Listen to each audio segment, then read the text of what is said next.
Hello, everyone. This is Cynthia. I hope you guys are doing well today. I just wanted to talk to you today about a subject that I hadn't mentioned before that might prove helpful to your healing journey, if it's for you or for your child. I had a friend whose son was getting, seen by Dr. Osborne and getting chelated, and he had gluten sensitivity and everything. And he had a couple of younger siblings. And I didn't mention anything to the parents because we were already talking about a lot of stuff and they were already jumping on the bandwagon. But I saw one of the little girls running around with like a lip gloss, like those plasticky, dollar store lip glosses. And I was sitting there thinking, oh man, there's probably some gluten in there, or maybe some kind of chemical that is not good for her brother. And if she's got it and is like kissing him or anything, it can give him a problem. And I was thinking of that because when I worked for Dr. Osborne, we had a patient who was gluten sensitive, and he all of a sudden had a relapse and he was having trouble again. And he was having all the markers of having ingested gluten, but he hadn't been eating any gluten. He's like swearing up and down, I haven't been cheating. So it turned out that he had a new girlfriend who used lipstick that was, whatever his girlfriend wanted to use. And when they finally figured out that it was whenever he spent time with her that he was having the worst of his reactions, it turned out that they went and they looked into it and they found out there was gluten in her lipstick. So, they were kissy wissy. So anyway, they removed that and everything was fine ever after. But I wanted to kind of take you around my bathroom to kind of show you some of the things that I've had to suss out as far as, what could potentially be a hazard for Holden. Because, I'm his mother and I'm kissing facing as much as he'll let me. I mean, I was hugging the boy the other day and, I don't see him as often as I'd like. So I was hugging him extra long and he said, okay, that's enough. That's too romantic. So, as moms and, maybe sisters or girlfriends, we're gonna be kissing on, people a lot. And maybe, whoever else is using whatever product they're using, you're touching other people. So even if it's not their stuff, if you're using it and you're in the same household or you're around them a lot, you could give them basically a contact problem. Like Holden had some wipes that we grabbed. I said this in another video. We grabbed some wipes from Sprouts for him, and I hadn't checked out any. I usually get my own. I check out the ingredients really thoroughly, but I hadn't seen the ingredients on this. But I thought it's Sprouts. What are they going to have? Well, his face blew up because one of the markers on his sensitivity test. Man, I would do this all the time. Okay, I gotta go show you.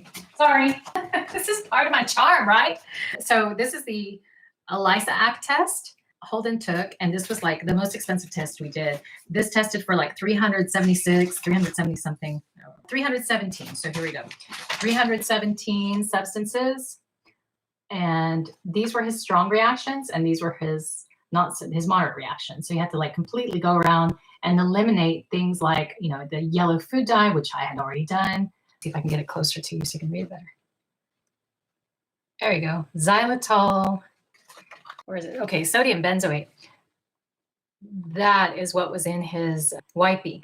But then a lot of this other stuff, this Pilo, whatever it is, and this one, that was in detergents and in toothpaste. He had xylitol on the list, and that's in almost every toothpaste that you get, whether it's natural stuff or not. So we had to do some cleaning out of my stuff as well as his stuff. So let me show you what I ended up with.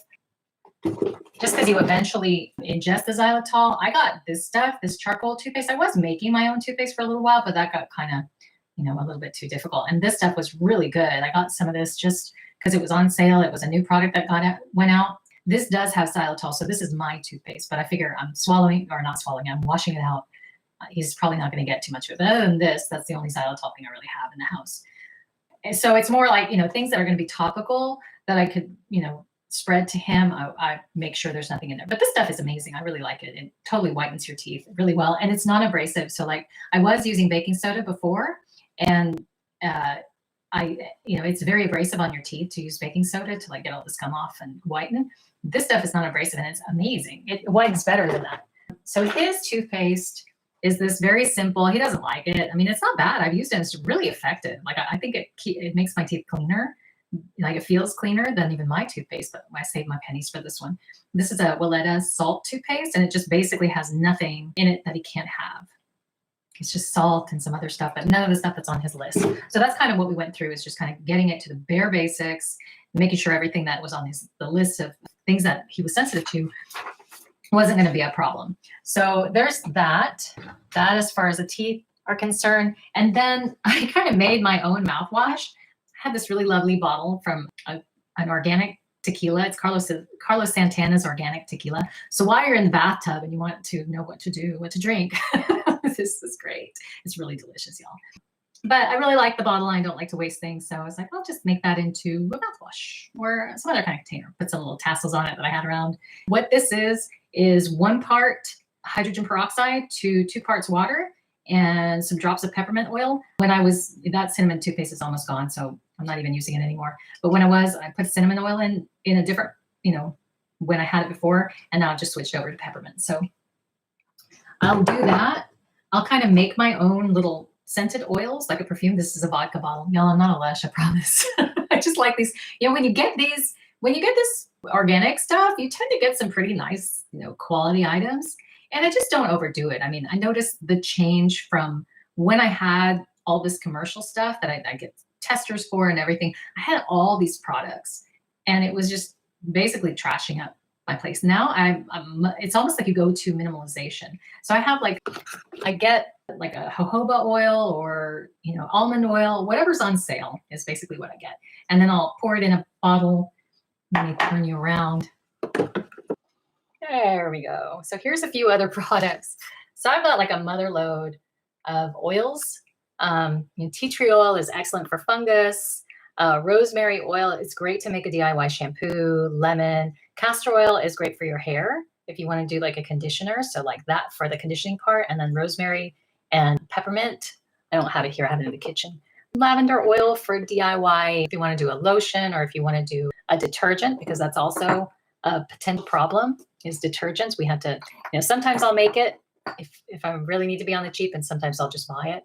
But I've got a whole host of oils like that. And there's some, Evan Healy has a really good brand. Before I found keto and fixed my pimple problems with keto, I got this Evan Healy stuff. And there's also, things like deodorant that you have to watch out for. So like this is a magnesium oil that's like for muscle sprains, or if you're working out and you hurt yourself, you rub it on yourself. It's also good for autistic kids. It's basically, you can get a magnesium oil and then you have to put it in a carrier oil. Otherwise you'll get too itchy.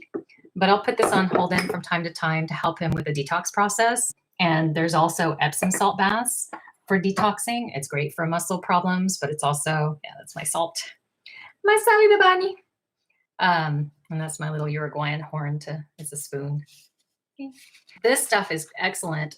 It's just, you can't always do a bath just in the interest of time. Like sometimes you got to shower at the point.